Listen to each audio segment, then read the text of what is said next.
നടി സലീമയും ക്യാൻസറിനോട് മല്ലടിക്കുന്നു. ഓർമ്മയില്ലേ ഈ നാടൻ സുന്ദരിയെ?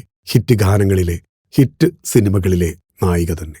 നടി സലീമയുടെ ആരോഗ്യാവസ്ഥയും പുതിയ വിശേഷങ്ങളും പങ്കുവെച്ച് നടി സീമാജി നായർ.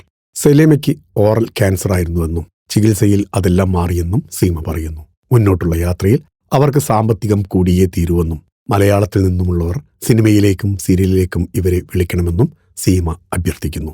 ഇപ്പോൾ ഞാൻ ചെന്നൈയിലാണ്, ഷൂട്ടിങ്ങിന് വന്നതാണ്. കുറെ നാടുകൾക്ക് മുന്നേ സലീമ എന്നെ വിളിച്ചിരുന്നു. മുൻ പരിചയമില്ല, കണ്ടിട്ടുമില്ല. ചെന്നൈയിലേക്കുള്ള വരവിൽ എനിക്ക് കഴിഞ്ഞ 2 പ്രാവശ്യവും കാണാൻ പറ്റിയിരുന്നില്ല. ഇന്നലെയാണ് ആദ്യമായി കണ്ടത്. എന്റെ കൂടെയുള്ളത് ആരാണെന്ന് നിങ്ങൾക്ക് മനസ്സിലായോ എന്നറിയില്ല. ഇത് നഖക്ഷതങ്ങളിലെയും ആരണ്യകത്തിലെയുമൊക്കെ നായികയായിരുന്ന സലീമ. അതിലെ ഹിറ്റ് ഗാനങ്ങളിലൂടെ മലയാളികൾക്കിടയിൽ നിറഞ്ഞു നിൽക്കുന്നു അന്നും ഇന്നും ഈ താരം. കുറച്ചു നാളുകൾക്ക് മുന്നേ സലീമയ്ക്ക് ഓറൽ ക്യാൻസർ വന്നു. ഇപ്പോൾ ട്രീറ്റ്മെന്റിൽ അതെല്ലാം മാറി. ഇപ്പോൾ തമിഴിൽ അഭിനയിക്കുന്നുമുണ്ട്. അവരുടെ മനസ്സ് നിറയെ മലയാളികളും മലയാള സിനിമകളും ഇവിടുത്തെ ഓർമ്മകളുമാണ്. ഇവിടെ വർക്ക് ചെയ്യണമെന്ന ആഗ്രഹവുമുണ്ട്. അവർക്ക് അസുഖം ആണെന്നറിഞ്ഞപ്പോൾ കുറച്ചു പേരോട് ഞാൻ സഹായം ചോദിച്ചിരുന്നു. തിരക്കുകൾ കൊണ്ടാവാം പലർക്കും സഹായിക്കാൻ കഴിഞ്ഞിരുന്നില്ല. നടൻ വിനീത് അവരെ പോയി കണ്ടിരുന്നു. ശ്വേതാമേനോൻ വിളിച്ചിരുന്നു. അങ്ങനെ ചിലർ മാത്രം. ലൈം ലൈറ്റിന്റെ വെള്ളി വെളിച്ചത്തിൽ എല്ലാവർക്കും എല്ലാവരെയും അറിയാം. അത് കഴിഞ്ഞാൽ ആർക്കും ആരെയും അറിയില്ല.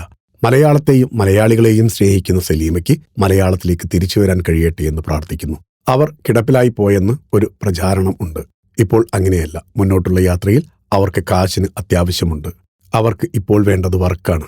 അത് സിനിമയിലോ സീരിയലിലോ ആയാലും കുഴപ്പമില്ല എന്നാണ് സീമ ഓർമ്മിപ്പിക്കുന്നത്. അതെ, ശ്രദ്ധിക്കുക, കൂടപ്പിറപ്പാണ്. Film coat. നിങ്ങളുടെ കരുത്തിൽ ഞങ്ങൾ ഉയരുകയാണ്. സബ്സ്ക്രൈബേഴ്സ് 10 ലക്ഷം കടന്നിരിക്കുന്നു. സ്വർണ തളിക നേടാൻ സഹായിച്ചതിന് നന്ദി. നിങ്ങളും ബെൽബട്ടൺ അമർത്തോ. നല്ല വാർത്തകളുടെ നോട്ടിഫിക്കേഷൻ ഉടനെത്തും. വിശ്വസിച്ച് ഒപ്പം നിൽക്കുന്നവർക്ക് ഒരിക്കൽ കൂടി നന്ദി.